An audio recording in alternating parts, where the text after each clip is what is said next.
Alright, thanks everyone for tuning in. I've got something really special to show you today. I've got my new update of my game that I'm working on, Retro Spaceball, up on itch. So it's freely available for early access, and you're welcome to play it, welcome to stream it, welcome to show your friends, welcome to love it, to hate it, to whatever. And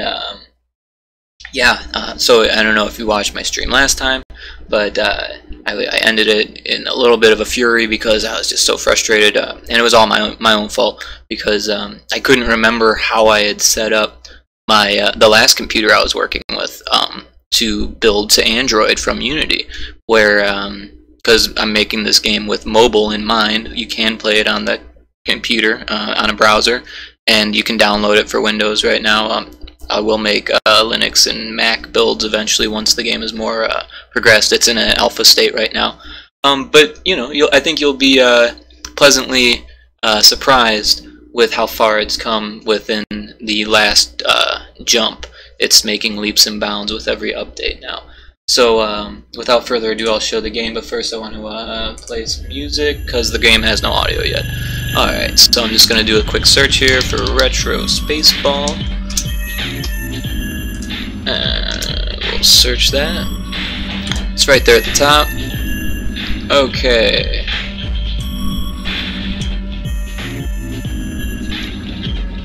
It takes a second to load, but that's alright.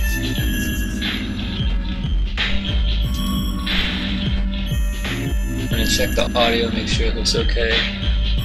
Yeah, I mean that looks decent. Okay, so this is a Retro Spaceball. Thank you for playing. It's super early. There's subject to change. There's bugs, unwanted results. It might even crash on you. There's ways to break the game.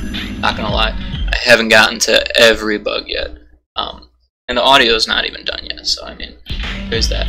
I don't know why that just clicked off like that, but what?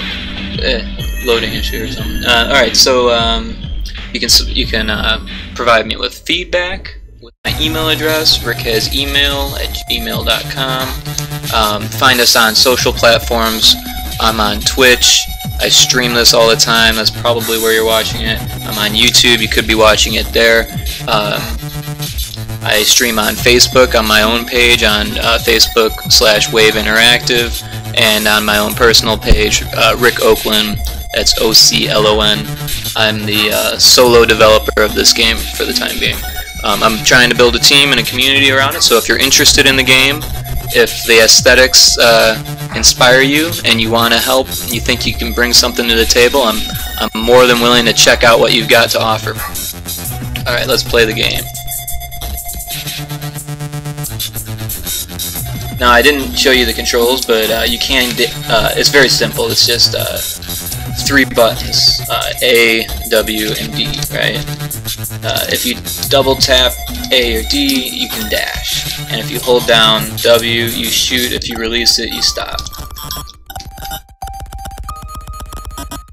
Now, someone who was just testing yesterday asked me about why maybe you couldn't just have it continuously spray bullets, but the thing is that you might not want a bullet. There's points in the levels and the levels to come where if you keep spraying bullets, you're not going to get anywhere. You're going to get stuck. So you need to let it fall back down, or to go a different direction, or shoot at it from a different angle, or maybe dash at it. Oh, and try not to die, of course. I'm a little bit focused on explaining the game and showing it off more than trying to kick its butt here. I am pretty well practiced at the game, but it is a difficult game. I haven't gone through the efforts of toning down the difficulties that much. I've attempted it a little bit, but I'm really more interested in kind of pushing the limits of what the you know. To me, it's still a little bit of a prototype. I can still see all the rectangles behind everything, and you know, maybe that's not such a bad thing as far as rectangles, but it's got a long way to go before it's done. And this is music that I created. It's not music for the game necessarily. It's just I work on audio all the time, and I'm a generalist, so I do a little bit of everything. I do 3D animation, like ZBrush, 3ds Max. I do texturing, the modeling, the animation, the lighting, all of the stuff that's involved with CG. That's like what I studied in school. I did a 4-year degree at the American Academy of Art in Chicago. It was very expensive, and I did really well actually. I did horrible in high school, but I did really well in college. I mean, I did great in art classes in high school. But yeah, I love art, and it seemed like a really good idea to spend that amount of money at the time. And they made it seem like I could make that amount back easily, you know, after I... Whoa. Alright. Oh, do you see that? Talent. Alright, so... after college, I found it hard to get a job in the industry. I was, you know, planning on working AAA while I was learning, and they kind of held me in a state of like suspension where I did not really know what the industry was like at all, and how competitive it was growing, and how much the tool sets were changing. My school was very afraid to explain any of this to us because they didn't have the ability to keep up with it, and I don't think too many schools do, which is part of the issue when you're learning technology at school. Now, my school was an art school. Hey, I did a level. My school was an art school, so it was filled with mostly illustrators. A lot of people went on to do tattoos there, and they're really great tattooists. Some of them went on to be professional painters, which is extremely difficult. I mean, some of the degrees they were offering were just, you know, to me, looking back, it's like outrageous to pay $80,000 for, I mean, some people took life drawing. $80,000 worth of life drawing classes to end up with a degree saying, I can draw people and plants and stuff, life really well. I mean, super realistic. And if you get a master's in it, you might be the person that they turn to when they're doing something like really amazing if you know the right people. But it all comes down to knowing the right people and being in the right spot, being interested in the right subjects, doing what you love. If you do it for the wrong reasons, you might find the opportunity, but it won't be as worthwhile when you find it. And a lot of what I'm talking about is me witnessing success in people that I know, like personally from college, and other artists, and you know, also people that I follow online. You know, you watch people get big, and you watch what they do and the way they change. You know, people I've even given like not necessarily lessons, but like almost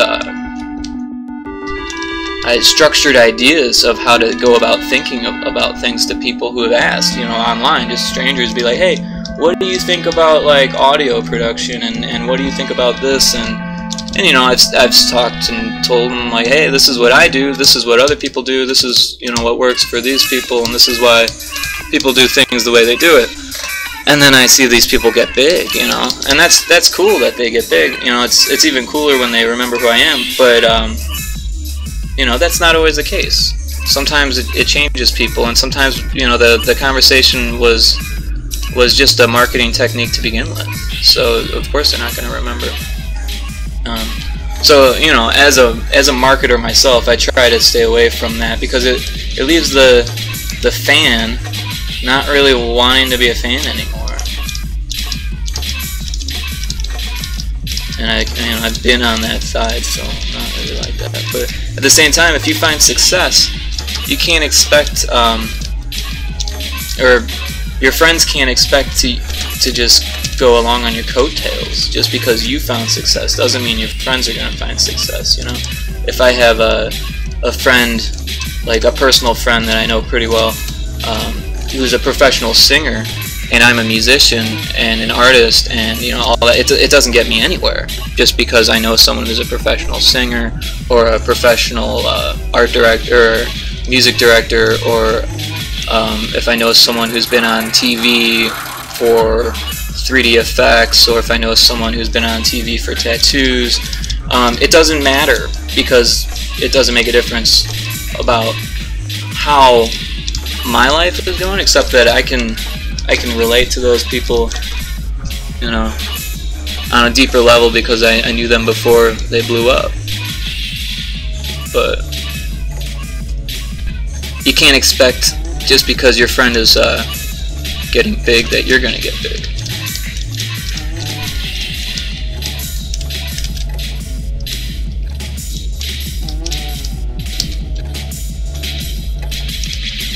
Sorry if I tend to delve into philosophy here. Also, this is music that I made. This is a recent like EP that I put together. You can find it on YouTube. Like a beat tape. I spent like 3 years sitting on it. I produced and mixed most of it, and then I was like mastering it for a bit, and then I stereo busted, and I didn't have good headphones, and I gave it to my buddy, and my buddy did a really good job with it, and I wanted to make a few changes though, and like I just never got around to it, and it's just like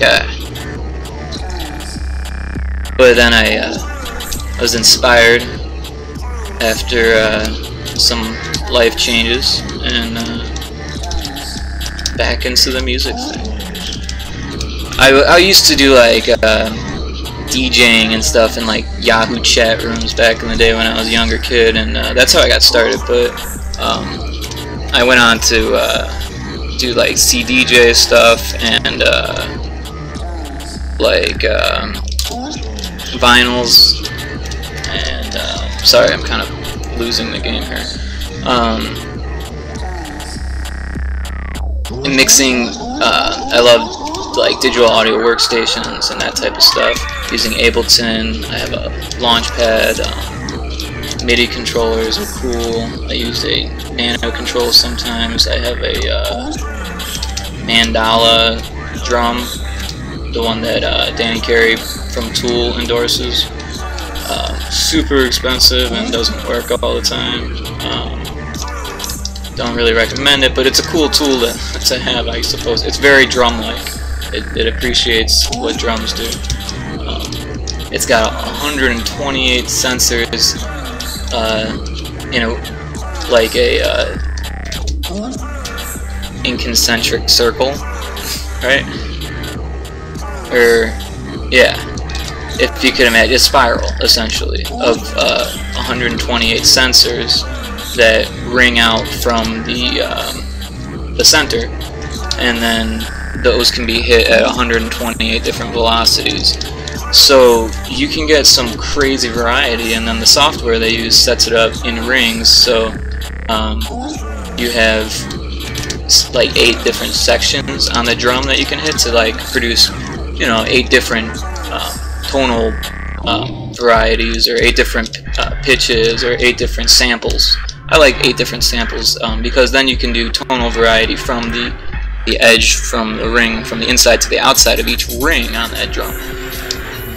But that's when things get real confusing to try to program that stuff or code that into the software and stuff. It's just like, you know, I don't know Python. I might learn it eventually, but I still won't know how to do that MIDI scripting stuff.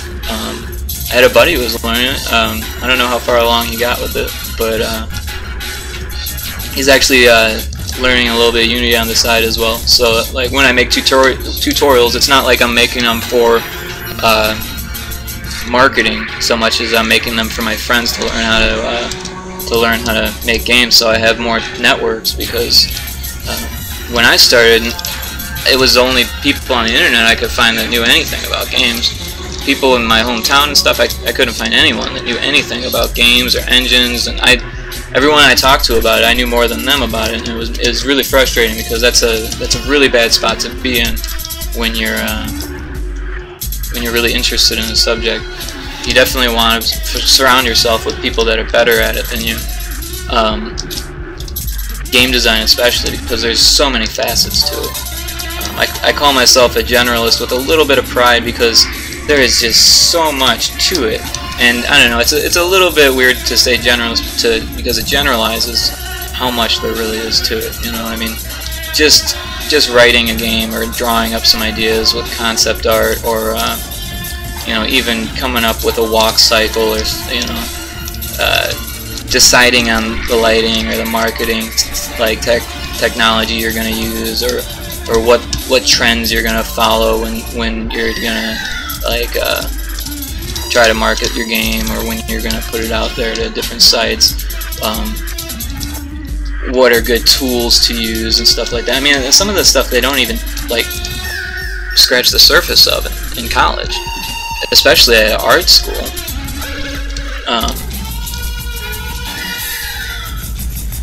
But it takes all of that to make a game by yourself. And that's what I'm attempting here. This is not the first game I've attempted, and I say attempted because when you finish a game and it doesn't really, it's not really successful. You know, it's not the same as I imagine it's not the same as finishing a game that's successful, and that's the feeling that I'm shooting for, is a game that's successful. I don't know, the level of success doesn't really, you know, I don't really mind what level of success it finds, as long as it finds some level of success, because man, I'm doing great on this level. Get up there. Now this is some hip-hop that I just recently remixed. Hip-hop and jazz, right? Oh. Get up there. Sorry if I focus on the game and lose track of what I'm ranting about here. Oh, shit. I was doing so good. This level, I really need to switch the order of the levels, but that's kind of unimportant. Now, if you find yourself completely stuck at this level, I'm sorry, but there is a way to get past it.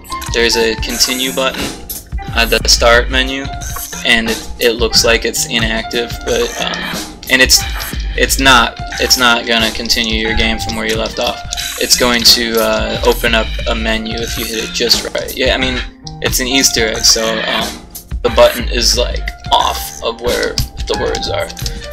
It's for developer purposes, so if you want to test it, you can go to the levels. You don't have to play through the game to get to the levels, you know. If you die at the very end and you're like, oh, I beat it, it just didn't let me, you can skip. And it doesn't say the high score yet. There's a lot of things that, you know, just bare bones right now. Oh. Ah, crap.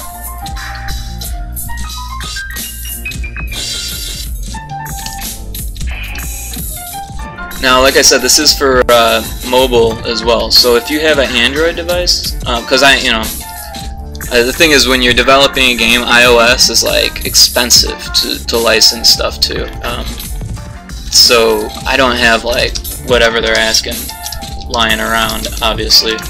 But you know, once the game is like in its final completion stages, then I'll totally be, you know, ready to try to get some donations together to pay for the iOS license.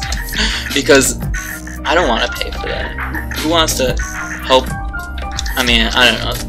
The world's full of corporate monsters, if you ask me right now, and Apple is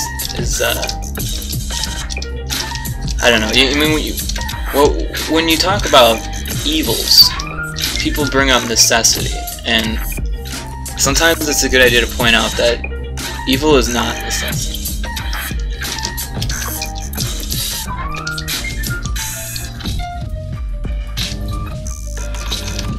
And asking that much for a license is evil. Especially when you have Android just like giving away the SDK just for free. Any version you might want, you know. Of course, you will have to dig through the versions for compatibility to build to Unity. That's a warning for any developers out there.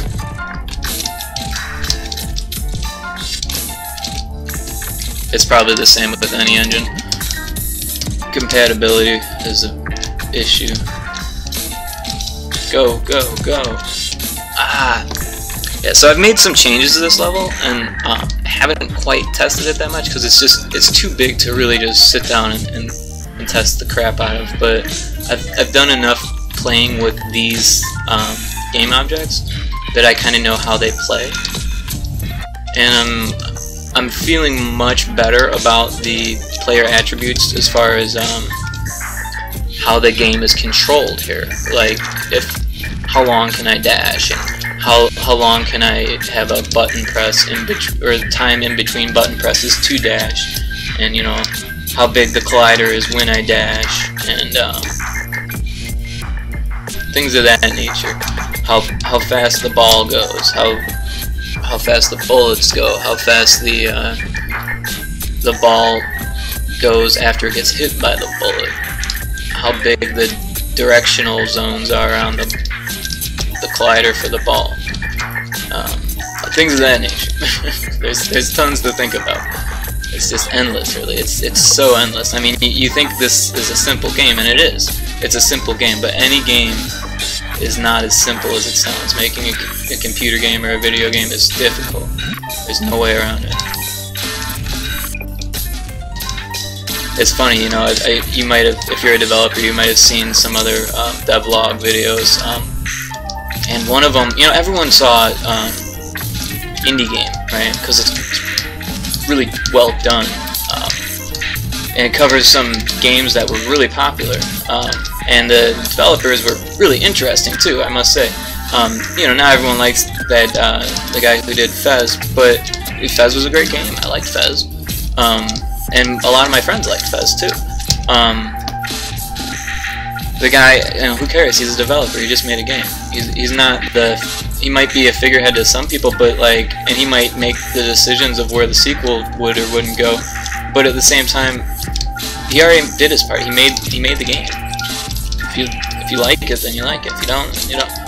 If you like him, that shouldn't have anything to do with the game. Anyways, enough talk about the politics of gaming at that era. The next one I saw was polygons and pixels. Pixels and polygons. One of this, I invert things like that. Yeah, in this level, it's pointless to try to go out of your way for a pickup. You just let the pickups come to you. Which is difficult because you really want the pickups. So you gotta dash out of your way if you're gonna get them to get back in time. It's fun. I mean, I'm having fun here. This is the first time I've really played the game. I shot some video of it on my phone, and I haven't really put together a nice video of it yet. I figured I'd try to do that tonight while everyone's sleeping, considering my sleep schedule flip-flopped. I did 20 hours of development to streamline the creation of this build, and there's still things left out. If you watch the devlog or the videos, which they like touched on tutorials, touched on devlog, just kind of just a stream of consciousness, really. If you watch them, you can see that I hit some frustrating points where I was just like, I don't want to deal with this right now, and I'll deal with this later. And sometimes you gotta say that, because when you're doing it all yourself, it's not like you can just be like, hey man, do me a favor and take care of this for me, I got this to take care of, or like, you know, I need to go get groceries or something. Which, you know, it's like, whatever, dude, I've got a box of mac and cheese, I'll be cool. But, you know, a team would be cool, too. Even if they got more stuff going on than me, it would be cool to have a piece of pixel art every few days or something like that. Bam.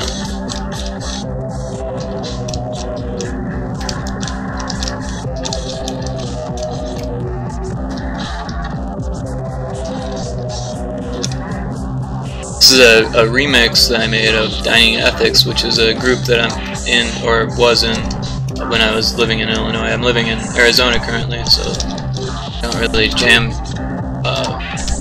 my old friends as much.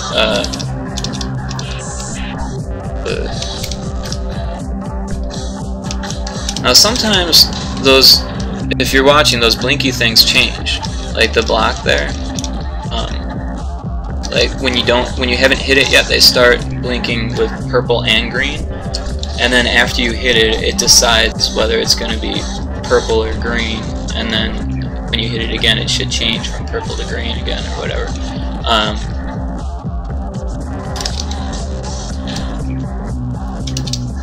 But sometimes they don't always work, I've realized. And I don't know what that is. It might just be the size of the collider, it might be the way the script is going, there might be like something wrong with the animation. I'll make a note of that. Let's say stop playing here. I like the addictive nature of the game restarting right when you die. My buddy who I worked on Light Switch Crusader with, the programmer from Light Switch Crusader, he explained it to me like that. That's the way to do it. You don't need any words or text or menu or anything. Just restart the next game. You don't need to hit a button, really. Maybe something like a millisecond of an explosion time of the last screen to let you know, like, hey, this shit's over. And then bam, you're back in it like that, and then bam. If you're a developer, that's a good technique. You'll try it and you'll like it. You know, you'll feel better playing the game. You'll be like, yeah. I mean, unless you really like your text or really like your menus or something. But for me, the more I look at text, the more I look at menus, the less I like them. The more I get bored of them, the more I want to change them, and the more I realize how much of a pain in the neck it really is to change it. So it's really important to find one that you really like from the beginning, so that way you don't have to make changes as often. But you know, as I look around at the UI right now, even though this is modest, being that it's for the computer, compared to the mobile version of the game, which has you know, on-screen buttons to hit, it still needs work. Like there's these pixels that are standing out to me on the yellow up there on the image. They jump out on the bottom. There's 3 pixels, and it's just like I haven't gotten to it yet. You know, I'll get to it. I need to make way more than just that one picture for the scoreboard. It's a placeholder. And then the font that I'm using down there, I like it, but yeah, it looks pretty good right now, actually. Pretty happy with that right there. It's difficult to do cross-platforming GUI elements, I've realized, with Unity. It's definitely easier than it was before. It was like unheard of almost.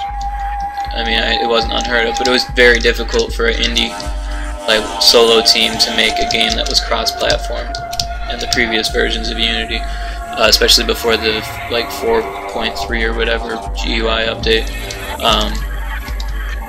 Like in 3.0 or whatever, 3 point whatever, it was impossible to do the GUI all by yourself to be cross-platform. It was like you chose a platform and you worked on that, and you worked on it, and then when it was done, you're like, well, if we want to make another platform, we'd have to redesign the game pretty much, and throw like another like 20-25 hours into it just to move the GUI around. Maybe more, depending on what kind of team you have, or less if you have a big team.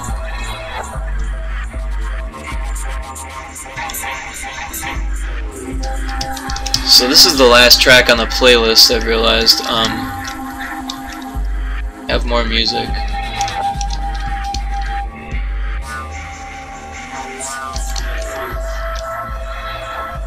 I'm going to, you know, I haven't even looked at the chat log yet, so let me pause the game here. Just yeah, I don't think there's a pause button.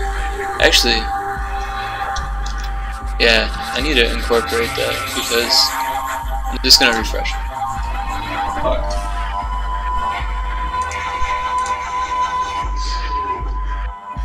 Alright, yeah, there's no one in chat. Alright. Let's see what else I can find as far as music here.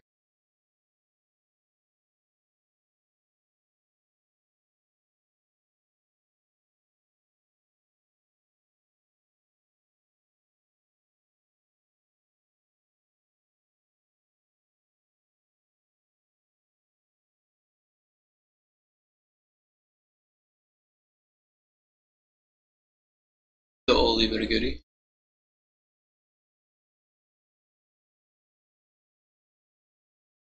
LSD itself certainly is not fatal, but for individuals temporarily irrational in mind and spirit, it can be the propellant toward a swift demise. Accidents and suicides have been reported. High on the drug, an adolescent slashed his arm and bled to death in a field of lilies. Even homicidal tendencies can emerge. Alright, so here's where the Easter egg is if you're watching here. We've got the continue button doesn't work. Oh, and then it works. So that was level 2. You got the gist of level 2. I'm not just gonna sit there and play level 2. It is, I think, the most difficult level, just because it's so big. But I don't know. Maybe I should have moved it to the end. But right now, that's where it's at. Level 3. LSD managed to stay alive.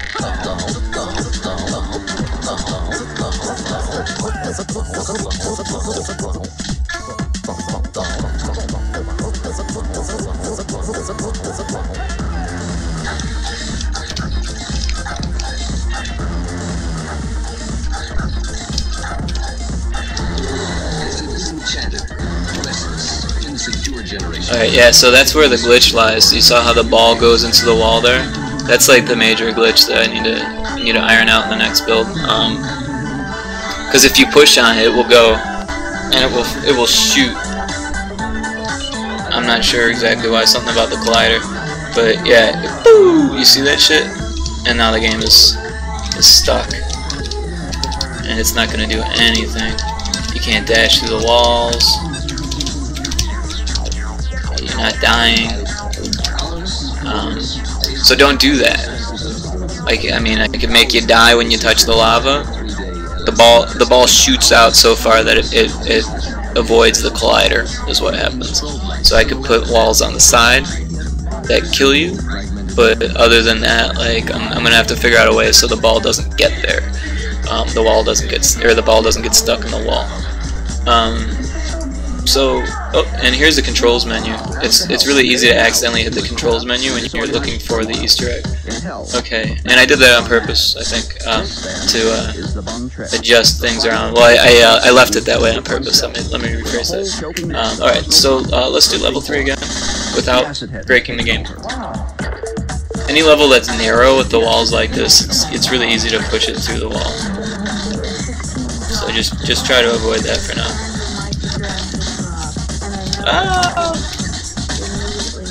If it happens like that, then just let it come out and it'll bounce upwards. He sobs as his joy turns. And it might kill you, but it's up.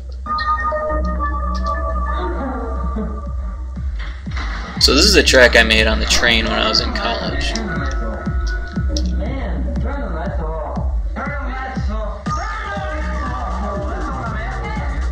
I found samples online and just kind of threw them together.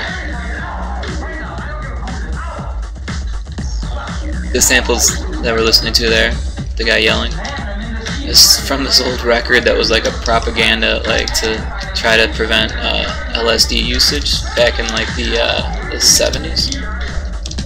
So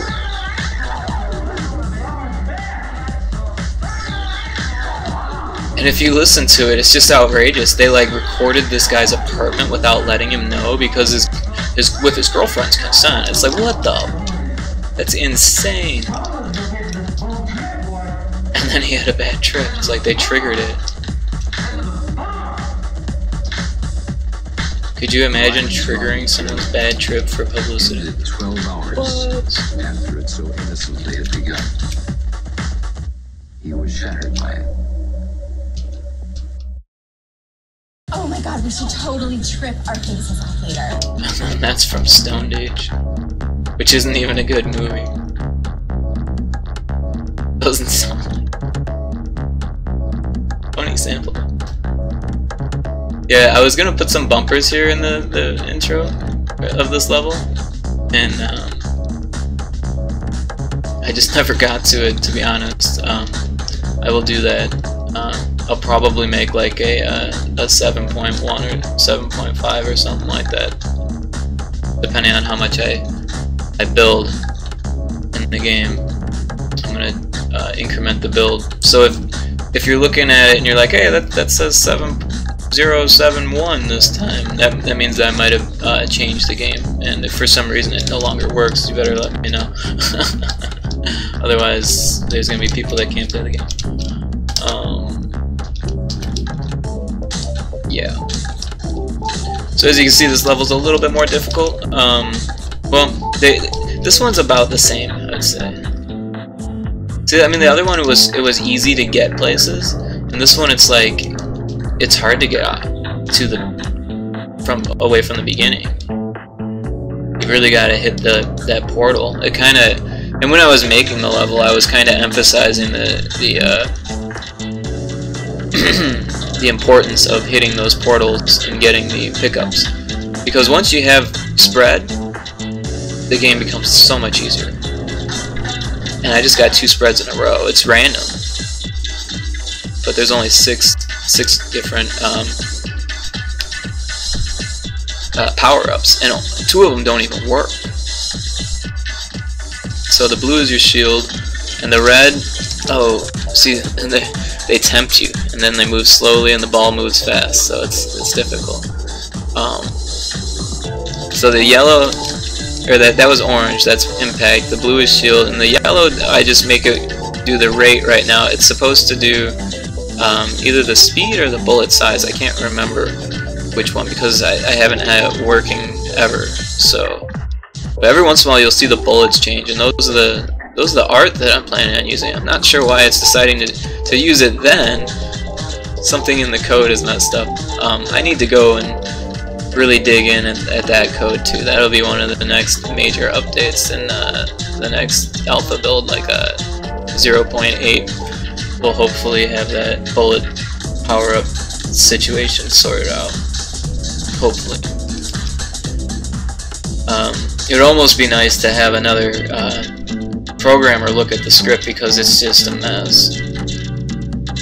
What I'm trying to do is not as easy as I thought it would be. Oh, so close to the top. So close to the top. Oh, yeah, things get a little bit crazy once you have like a lot of power-ups. I don't know why it says I have 0 kills. Oh, you know what? I think that's something else I forgot to implement, was the switching the user interfaces between mobile and computer.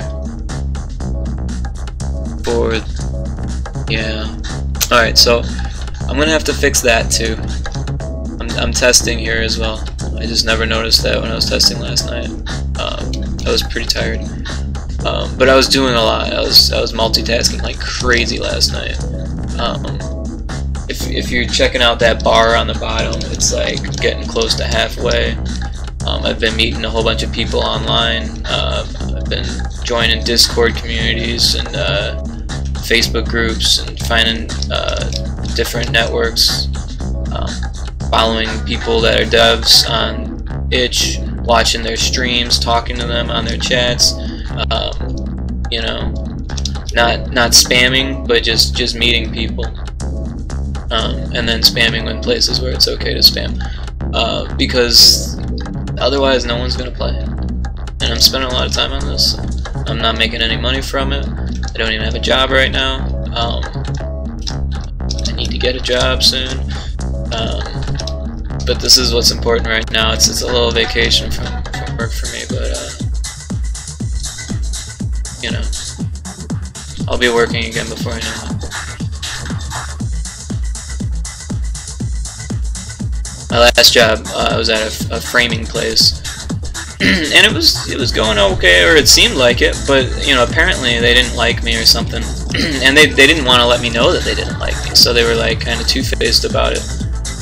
They acted like I was like a shoe-in for the job. You know, it was a probationary position for like 2 months, and when the 2 months was over, they're just like, nope, we made it this list of things that we don't like about what you've done, and it was all bullshit. Really, it was like literally like I got a 4 in my attendance, and I was early every day that I worked there for 2 months, early, and I got a 4.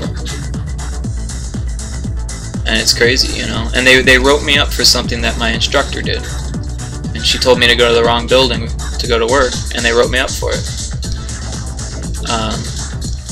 This other instructor, you know, got really mad at me because she thought that I was using 2 hands to cut with a razor blade.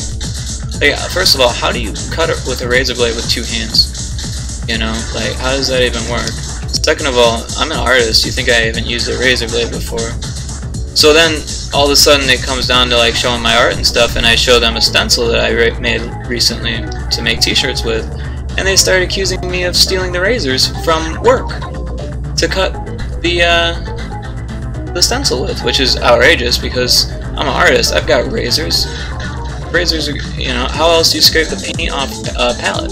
I use a glass palette, and I just bought a paint scraper, and it came with razors, and that's where I had the razors from. They came in a box and everything. I even have the box in the Instagram photo because it is filled with razors, and I was using the razors to cut. So that's just crazy, if you ask me. The whole thing is on camera. They really want to go through their pictures and check. They could see that I didn't go anywhere near. I didn't steal the fucking razors. I used them. Anyways, that was just one of the complaints that they had, and it's just like they were just making them up. They didn't like my hair. That's what it was. I have dreadlocks. They probably needed to be cleaned. They probably needed like a deep cleaning, and they probably recognized it at some point where it's like, hey, this guy's you know, got some weird hair issue or something. And the reality is that I probably should have deep cleaned my dreads, you know, but I was working a lot, and I was taking care of other stuff, and now I'm like half in dreads, half out of dreads, working on a game. But that's cool. Like, before long, my dreads will be gone, and I'll be able to find a job easy, and I won't have to get accused of stealing razors and shit like that. It's fucking bullshit.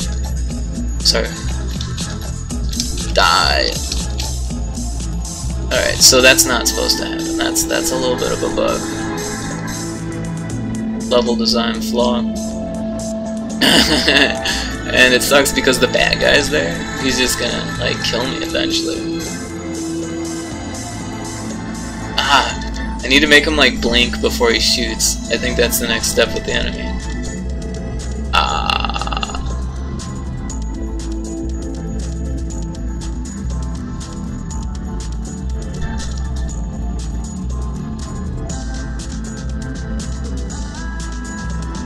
This is another track I made on the train in college.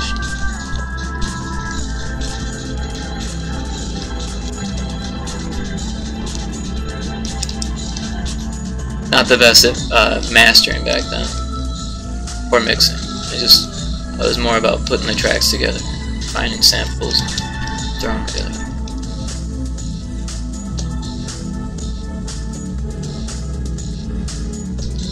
I would try to use royalty-free samples, but when I found something that I liked and it wasn't royalty-free, I would take it and manipulate it and change it so much that it was acceptable and free to use.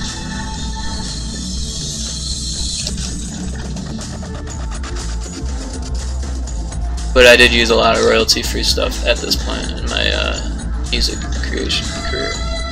And you know, some people would be like, you know, well, you didn't make your own synths. It's like, so? Even as someone who makes my own synths now, it's like, so? I found what I needed, and I used it, and it served its purpose, and I made a composition, and I like the composition. Alright, and I think, oh, look at that. That works. Not having that same problem again. Oh!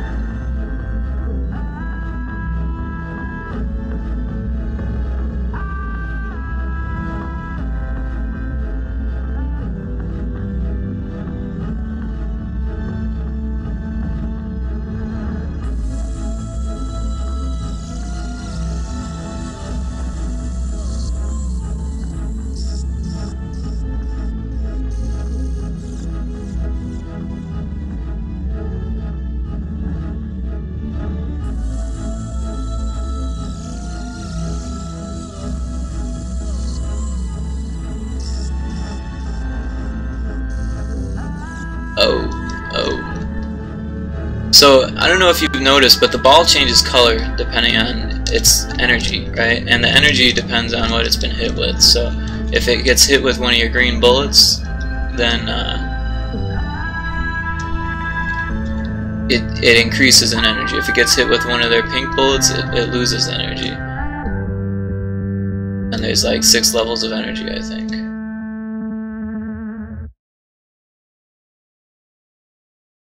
I think that might be the end of the playlist. Can I make it?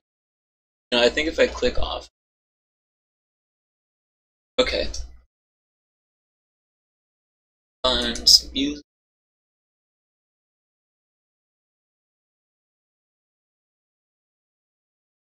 Didn't realize how long it would take to playtest my game in front of me. Alright.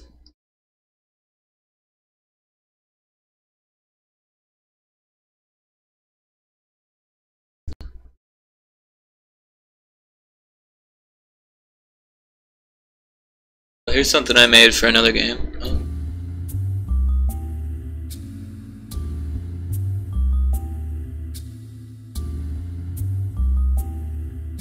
Now the audio on that's turned down a little bit because I was making it.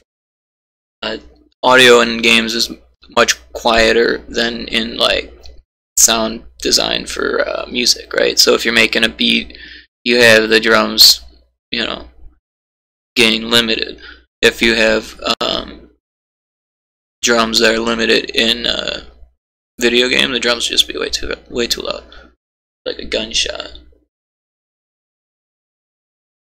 But on the other hand, if you wanted to use a gunshot, you get a little bit closer to the amplitude of like a drum in audio, like music. But you probably still want to turn it down a little bit because that's still too loud. In music, they crank that stuff these days. They compress the crap out of it and they limit it and they just push the waveform all the way to the top as far as they can. Sometimes it sounds good that way. Sometimes, sorry, I'm just ranting. Here's 2 more from that same era.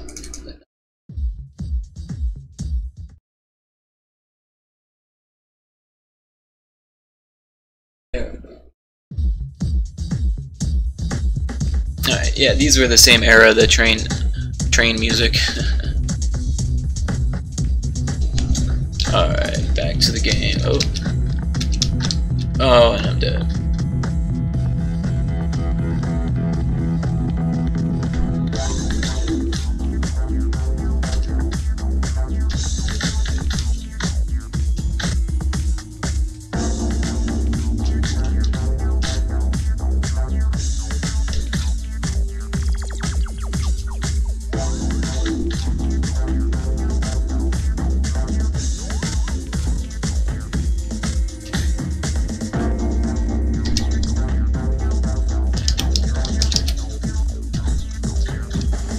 So it is a little bit hard to dash on the keyboard compared to the phone. So I was thinking about maybe implementing a second hand on the keyboard, just in case you needed it to help you dash.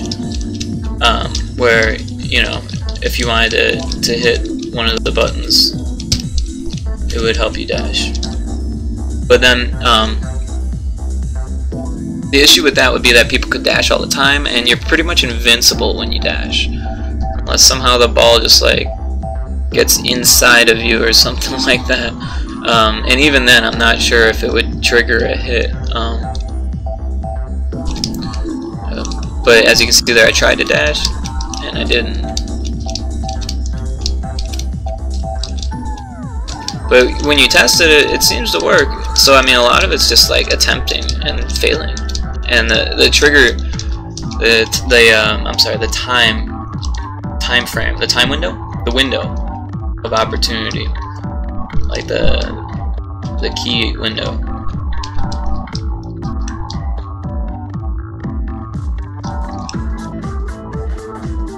Yeah, I remember back in like 2007, 2008, I actually DJ'd this stuff. Like I went out live to like an all ages club. It was, I mean, not, you know, like I don't know, I'm from Illinois. They had zero gravity when I was a kid, but it wasn't zero gravity. It was something much more smaller. What was it called? It was this place. It was called the Corova, but it was owned by someone else when I played there. I can't remember what it was called now. But I remember it was like, you know, pretty well lit. Like it had these LED bars and fog machines and a sound booth and a stage and pretty small dance floor, really, which really is perfect for it, because who really was going to be dancing at this, like, you know, I mean, I lived out in the country. It was close to the highway, you know, but like, wait, are truckers gonna go to the underage dance club? No. So needless to say, it was filled with a bunch of, like, you know, 16-year-old kids that just did not dance. They didn't stand. I did like a 45-minute set, and these kids, they looked like they were enjoying it. They were bobbing their heads, talking to each other, playing with their phones, and just sitting in a line against the wall on these chairs. And most of them were like waiting for me to finish, but they were like enjoying it, you know, because the band that they were waiting for wasn't there yet or something like that. And I was friends with the band they were waiting for, so they're like, yeah, cool, you know. But I do remember, you know, back in the day I was a little bit more reckless, and we would, you know, hang out all the time, and you know, back in the day people would, you know, want to smoke and drive for some reason. I don't know what it was, and my buddy who got me the gig was like, hey man, before we got time, you know, before you go on, let's go on a roadie. So I go on this roadie and I come back and it's like, I'm like 10 minutes late for my set because this guy got like lost or something like that. I can't remember. Maybe not 10 minutes. I felt like it was 10 minutes because, you know, I wasn't, it just smoked a joint, so like, so anyways, I ripped it up and no one could tell that I was stoned. I'm just joking. It was fun. It was an experience. There wasn't very many people there, and they were all very young kids. And it was my very first DJ gig, I believe. And my second one was a little bit better. It was a house party, and my friend had like a younger friend that he was dating or whatever, and I beat the level finally. Sweet. And she was pretty cool. You know, I became friends with her and stuff, and you know, I don't know if they were dating, maybe they're just seeing each other. And she used to party at this place, looking for music while I speak here, because this playlist is what's ending. So yeah, she had this party. It was out in the country, kegger, bunch of high school kids, and they needed a DJ. And I was like, I can do it if whoever is paying me can also afford my lighting professional, and we can split the bill. You know, like we'll see what he's comfortable with, and I'll I'll take the cut if I need to. And they're like, yeah, we'll do that. So it ended up we both got paid $50 because turns out my buddy Rod, who did the lighting professional for Saturday Night Lights, so I did web design for, knew this girl who was throwing the party and knew their family and stuff. And it was like a family gathering thing, so like he was like, hell yeah, I'll go. And we had a great time. You know, he brought all of his LED lights, he got to test out new gear, he had like these new gobos and stuff, and it was just a great time. I met some people, you know. I was still pretty young at the time, so like I was, you know, engaged in networking with some of the younger people that were, you know, a little bit more mature, musicians and artists and stuff like that. And I became friends with some of those people. I'm still friends with some of those people today. And then after that party, I went out to as soon as I sobered up in the morning. I think I stayed up all night just waiting for myself to sober up. And around like 9 o'clock in the morning, I was like, okay, I gotta go. And my dad's like texting me like, hey, you want to go to the Indy 500? I said, okay. Next morning, I went to the Indy. It's free. This is a DJ set. This is more recent. Yeah, it is. That's the date on here. So this is from February 20th in 2016. So just under a couple years ago. And it's a full-length DJ set, so we won't be interrupted again. All right. Now, was I on level 3 or level 4?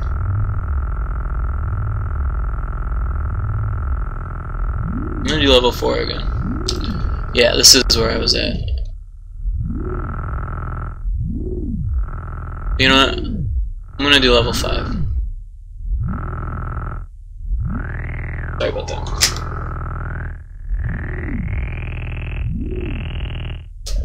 Oh, and the reason why I had this long intro on the beginning of my DJ set was because I was broadcasting it live. It was unedited.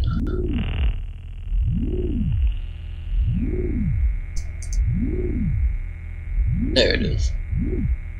Now this is the new level. New enemy.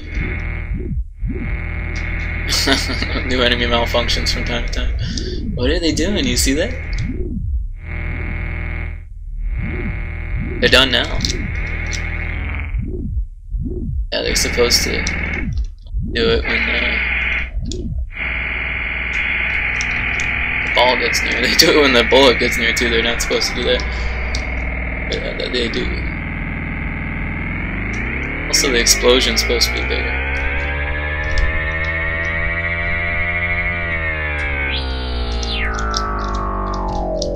So if the audio gets loud, I'm gonna check it. It should be okay. I got it turned down quite a bit.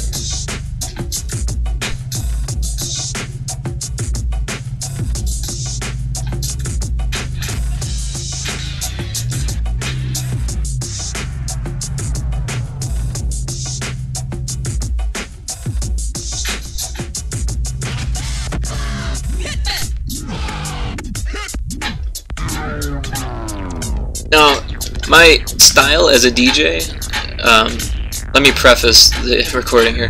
My style as a DJ is quite unique, I would say, compared to what you're inclined to hear. And that's on purpose. It might not be as pleasing to everyone, maybe, but that's on purpose too.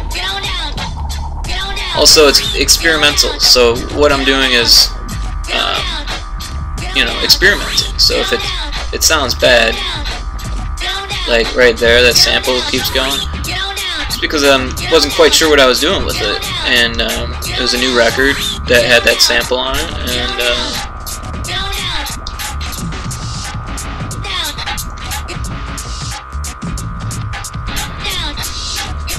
get down. See, it's not too bad, but I figured it out.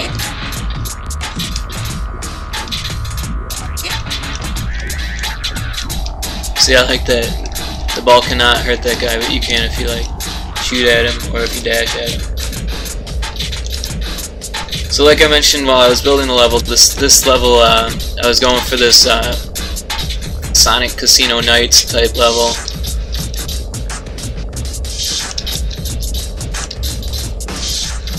The music for the level kind of played in my head for a second there when I said it.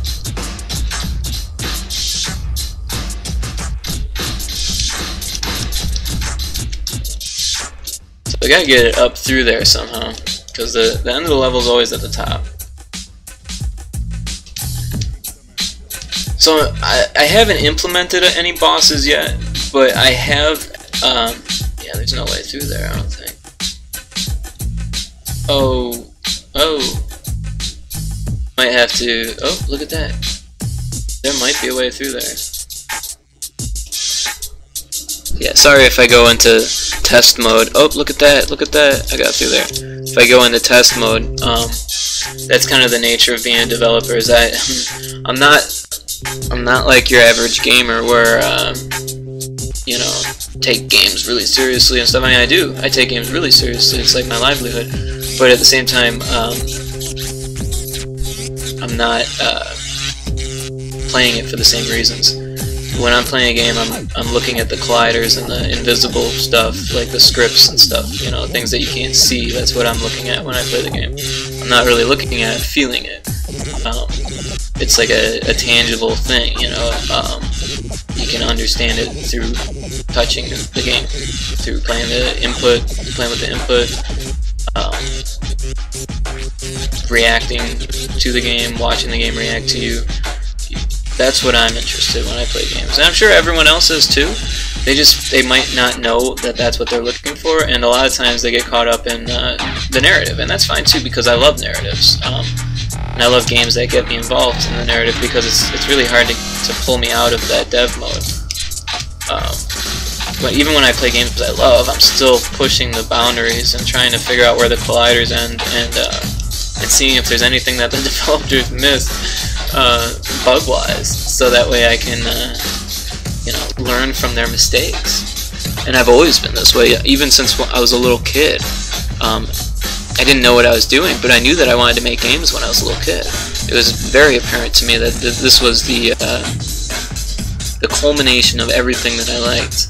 Audio, video, animation, cartoons, video games were just so cool, you know?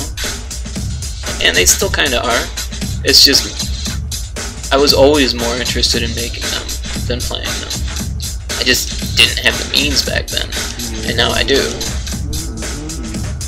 Mario Paint was one of my favorites, you know, because I would just sit there and make pixel art. And of course, I can't really put that on a resume, but you know, it's part of my bio, essentially. But you know, I used to use MS Paint back when I was 6 years old. I used to tear apart computer games in grade school and put them back together, and I would take the files and like the audio files, like I would take the sounds and turn them backwards, or add effects to them and put them back in the game, and or record my own and give it the name of the audio and flip-flop them and stuff like that, depending on the game. Or I would take the art and remake the art, or remake the animations even. Use, you know, early Photoshop skills, or even Paint. I would use MS Paint to do animations. And this was back in grade school. And then, you know, I even I would hack consoles back in grade school. Without the internet, mind you. This was, I mean, the internet existed, I didn't have it. And a lot of times it wasn't as potent to contain that it wasn't so potent as much to contain that information, because back when I was young and the internet was around, you'd search the internet and you'd find a bunch of junk because people didn't know what to post. You'd find like GIFs of like things that didn't make sense, like a frog, and people would be like, "Whoa, it's a GIF of a frog! It jumps!" And you'd be like, "Yeah, it's a frog GIF." And it'd be like the coolest gift you could find.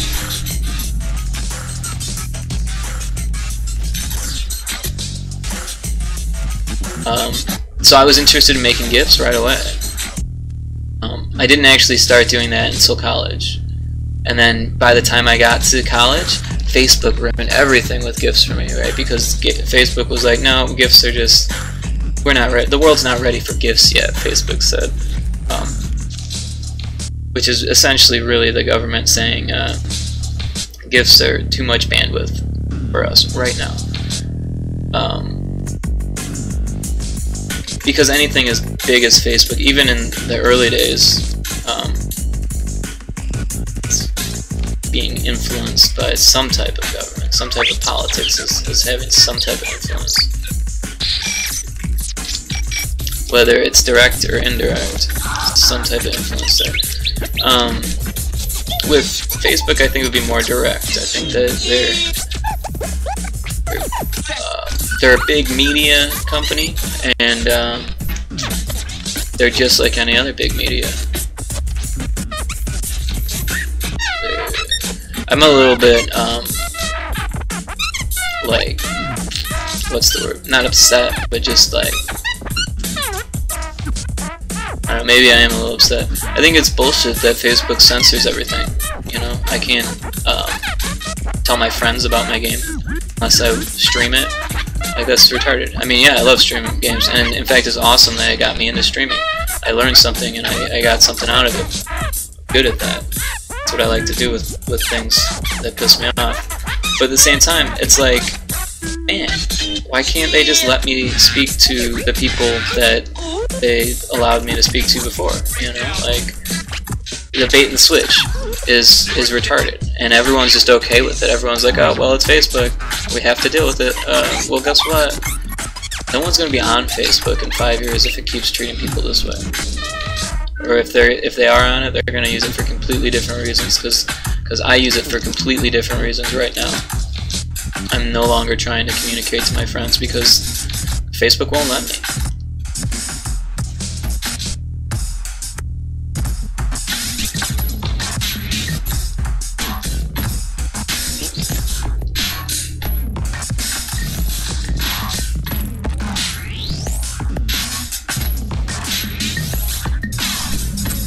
Oh shit, we win. Alright. Thank you for playing Retro Spaceball. I hope you enjoyed your alpha gameplay experience. Please continue to provide excellent feedback on upcoming builds. Your efforts are appreciated.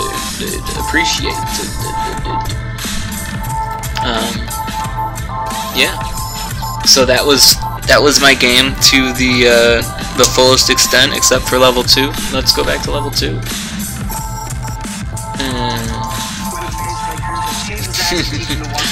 Alright, I'm gonna grab a notebook here. I'm gonna add to the bug list.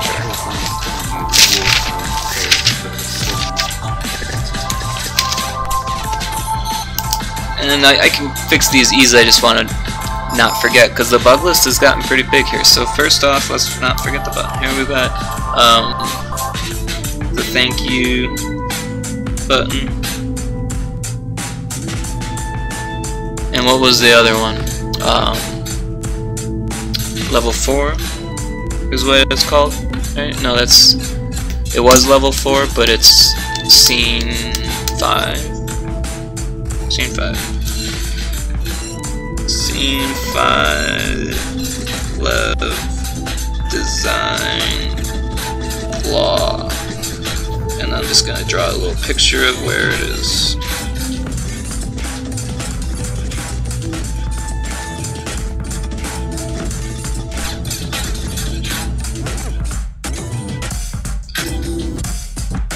Alright, so I've got those 2 bugs. What else was there? Oh, the kills. And the shield probably too, right? I don't know, the user interfaces.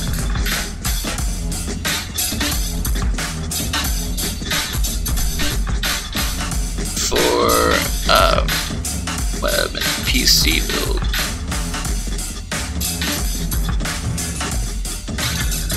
Alright, so I got 3 bugs out of all that, so, you know, there's gains every which way here. I'm just gonna restart the game.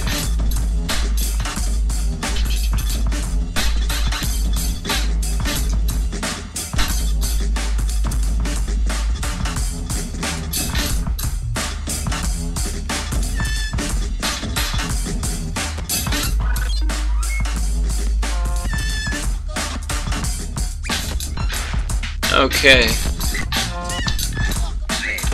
Start with level 1 again, we'll just play from the beginning.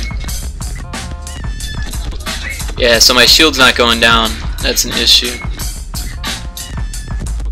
It's because the game manager is still set up to the mobile user interface, but the mobile user interface is turned off because it was built for the computer.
Like I said, experimental is the name of my game. Not the game. The name of my musical game. The way that I DJ is experimental, is what I'm trying to say. The name of the game is Retro Spaceball.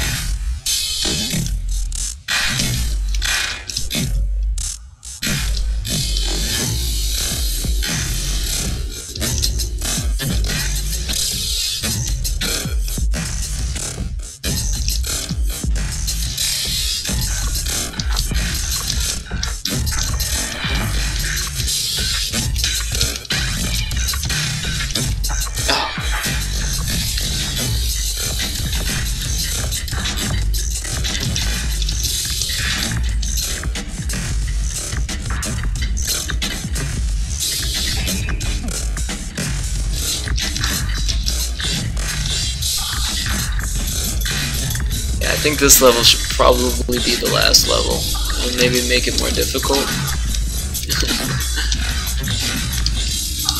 Or make it a little bit harder to get directly to the enemy. Once you get to the top, it's pretty easy, I feel. As long as you got the shields to cover it.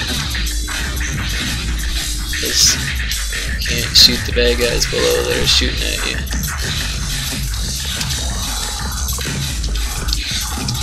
Oh. Here we go. Oh. Go. No, wrong way. Yes.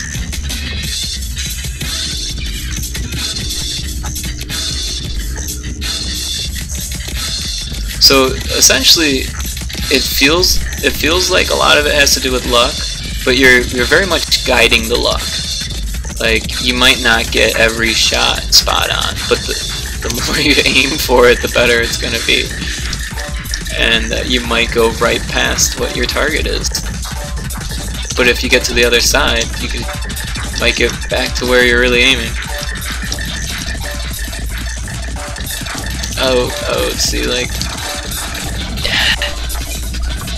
and then your dash, you know, it's like, I'm gonna work on making that a better function to make it a little bit safer to use, I think, but can't rely on it. You know, I mean, you should be able to a little bit, but as far as a central tool or main tool, the main tool is the bullets. You know, the dash was mainly invented to quicken your pace when the ball's getting away from you, like so, and to prevent bad guys being, you know, horizontal to you and being in your way like that,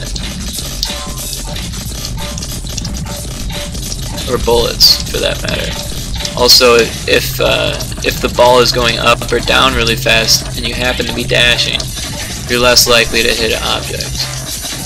Because if you notice, sometimes it's unavoidable the things that you hit because the ball is moving so fast, and the screen just, you know, essentially follows the ball to a degree.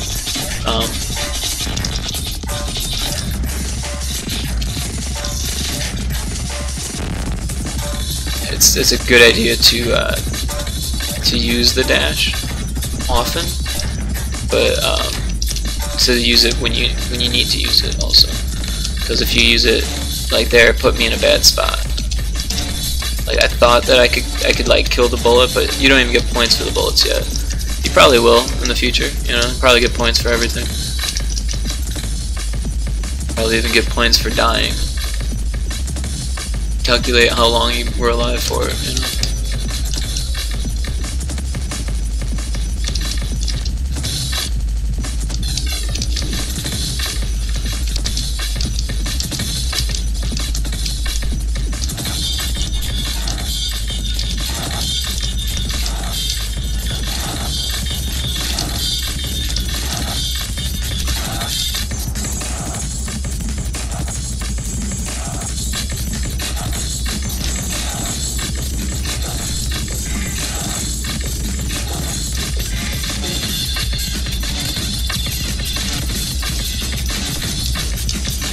Oh no! Once it's going, it's going. You see that? It just went right through that level block. What's up with that?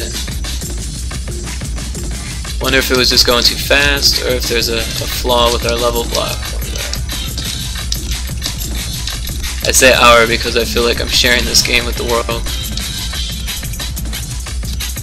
Considering I'm not making a dime off. Yeah, so that's... There's another bug. I'm gonna write that down real quick.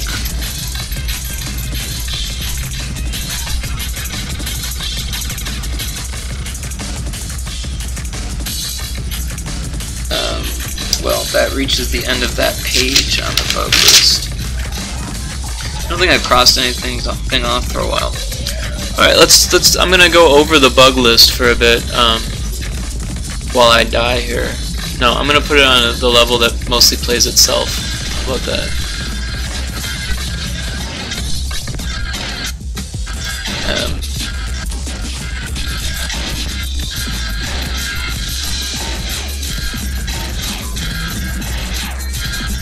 Come on. There we go. Level 5 mostly plays itself here. Just gonna get out of the way of the ball.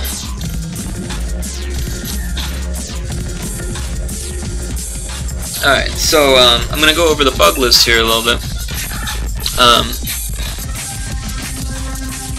Oh, the ball got stuck. Mostly plays itself. Yeah. So, things that I'll just go over the list. First thing on the list is bigger game panel buttons on the mobile. I fixed that. I made the game buttons bigger. It's easier to hit the buttons. Okay, dash to hit. We already made that. There was an issue with dashing through walls. I fixed that. The dashing graphics looked bad. I fixed that. And then we come across something that I still haven't fixed yet. It's I haven't decided whether I'm doing particles or a sprite for the engines or the thrusting on the ship. So when you go up and down, there's going to be engines that thrust, and if you go left and right, it's going to have some type of thruster, side thruster thing. And I think I'm going to change the art to look more like a spaceship, because it looks a little bit like a plane. And granted, a good spaceship would probably look a little bit like a plane, but granted, it's sci-fi, so I can really take it other places if I need to.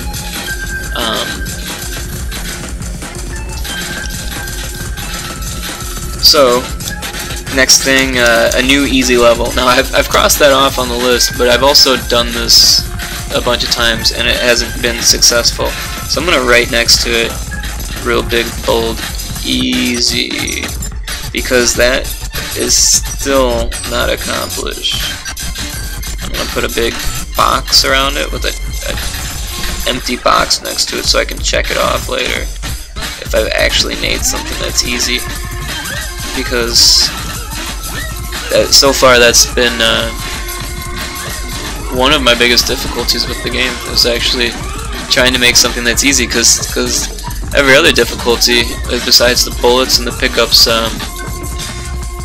and I'll get that. I'm confident about that. I've only sat with it a couple times. As far as trying to sit down and make a level, I've sat down and made like 6 levels already, and they're all not easy. They're all difficult. So the easy levels are going to be the hardest to make, and I knew that going into it. A good tutorial is almost impossible these days, so I might just avoid that completely and just try to make the easiest level I can be the tutorial, and try to, make it easy, I suppose.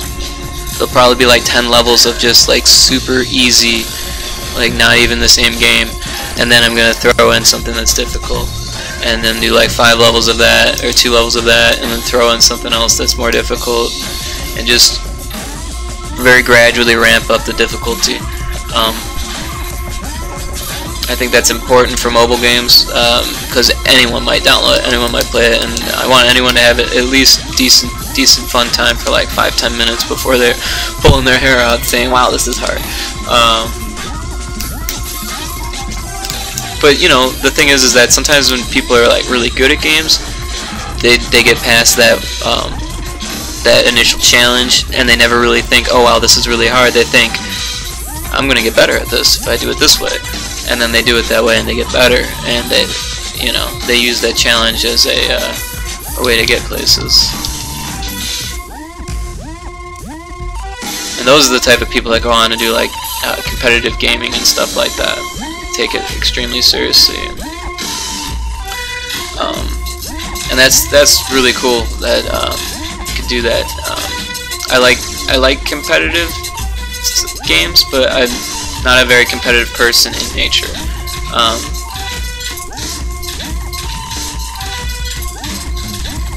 I play GoldenEye Source still, and I think that's an awesome game.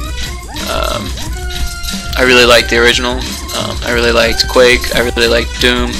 I really liked Duke Nukem. I played a lot of single player before I ever played a multiplayer, and I love first-person single player. There's nothing wrong with single player games, if you ask me. I think they're more interesting every time than a social game. All you get is the same ideas being regurgitated in a social game. Typically, it feels like. The level of regurgitation varies totally. I'm not trying to say all social games are shit, because that's not true. There are some that are really fun, and there are some that are like really great communities, and they're doing like really good things and stuff. And there's groups of people that are so vast that if they focus, they could do really awesome things through games. So I think that's just the sheer opportunity is enough to make MMO games like awesome for the existence of GameSet. I have ideas for some, and I'm not working on any currently, but I plan to in the future. My cup of tea as a gamer, I'm more of a casual gamer, I guess you would say. I like games a little bit like this. I like old school games. I like RPGs. I like old school RPGs. I like the really good JRPGs where it was you know, Final Fantasy and stuff like that. Chrono Trigger, Secret of Mana. I loved Secret of Mana, Secret Evermore. You know, Square games, the early Square games were my jam for sure, for a long time. I liked, well, I liked a lot of games. Anyways, back to the list. Let's see here. Enemy shot explodes when you hit player. We already got that. The level select menu. Background needed to be replaced. I've got that. There's some more that we haven't gotten to yet. That I haven't gotten to yet.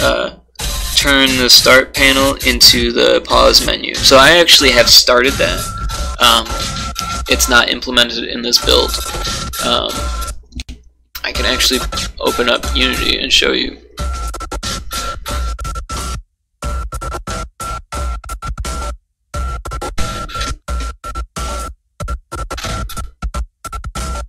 And I want to thank everyone who's viewing right now, or you know, with the VODs, or on YouTube, or any of the other channels that I stream on. Thanks for checking out the game. If you want to go play the game, it's at itch.io. You can just search Retro Spaceball, or you can type this into your browser up in the top there. rickoakland.itch.io/retro_space. Oh no, it's hyphen, isn't it? Well, underscore works too.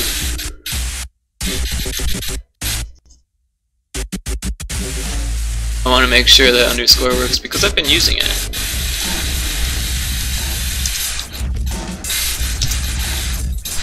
Yeah, so underscore works just the same.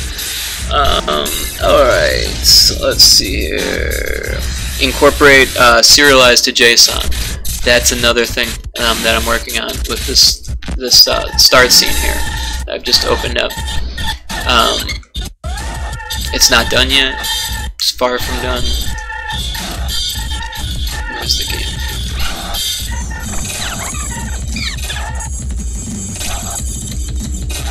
Why is this being like that? There we go. So essentially it's going to be the save menu with some other stuff like a load menu. Let's see.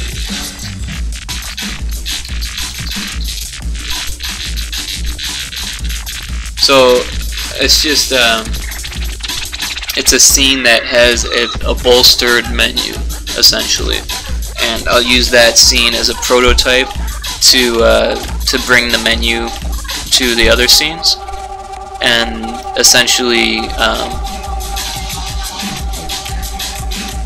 you'll be able to access the save menu from the game and pause the game and do all that good stuff eventually.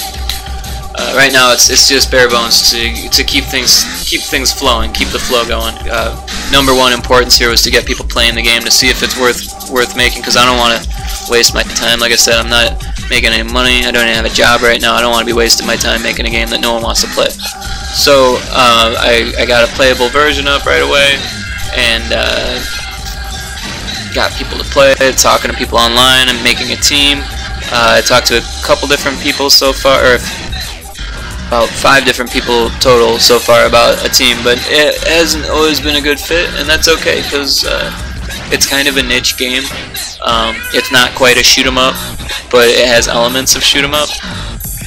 It's definitely a shooter. It's definitely a top-down space shooter, but there's a lot of those games and a lot of them kind of suck. And it's definitely similar to pinball, but it's missing certain elements from pinball. Thinking about incorporating flippers, but not sure about that yet. I'm thinking that I might. The more that I think about it, I'm thinking that the appeal might not be there for me, but I think it'll be there for other people. So I'm gonna have to test with that and talk to some people who are also interested in the game. So if you have ideas, definitely let me know. Anyone who's listening on any channel, get a hold of me.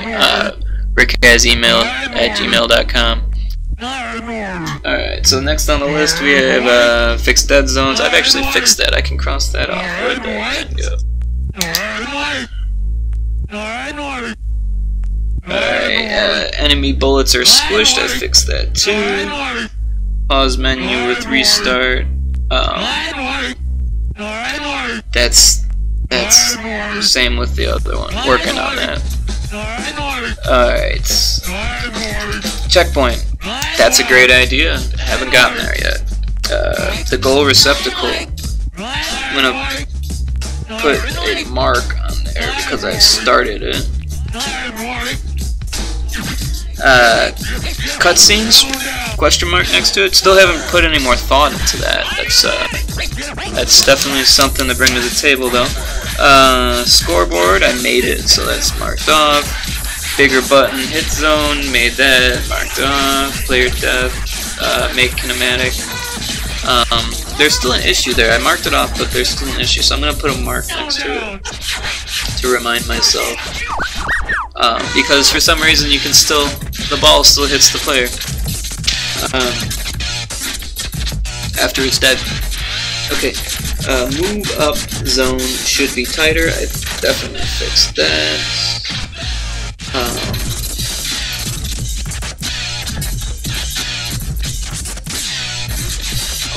Loading screen for the WebGL player. I'm not sure if that's really necessary yet. Maybe when the game gets bigger, it'll need it. I'll have to do some research on it. The orb pushes through the wall. Okay, and then we're back at the bugs from today. So I actually marked off a few things I hadn't, so that's good. We still got 1, 2, 3, 4, 5, 6, 7, 8, 9, 10. 10 definite bugs and one question mark of cutscenes, which I haven't put any more thought into. So that's a pretty good list. I feel pretty good about it, actually. Usually my lists are fucking through the roof and I never get anywhere, and I end up writing a new list before I actually finish the old list, and I end up forgetting about things or losing things in the list and not implementing things or deciding that I can't do it or that I give up and I need to figure out something else. But everything that I've written on that list so far seems like something that I can do. So feeling good about it. Alright. Well, I haven't eaten my dinner yet, and it's like almost 11 o'clock, so I'm going to take care of that. But I want to thank anyone who's watching. Really appreciate it. Follow me on Twitch. I'm gonna keep on making tutorials and game development beyond Retro Spaceball. I'm gonna keep on streaming indie games and other people's games and early access games. I love retro games, so I'm gonna continue doing that. As far as everything else, yeah, I'm trying to meet independent developers on Twitch. So if you're an indie dev on Twitch, give me a follow, I'll follow you back, and we can communicate and try to make something like a network out of all of this streaming stuff. I'm feeling very comfortable on the stream, I'm enjoying it, and it feels like something that I'm going to continue doing. Alright, well, this part of the DJ set is not that great.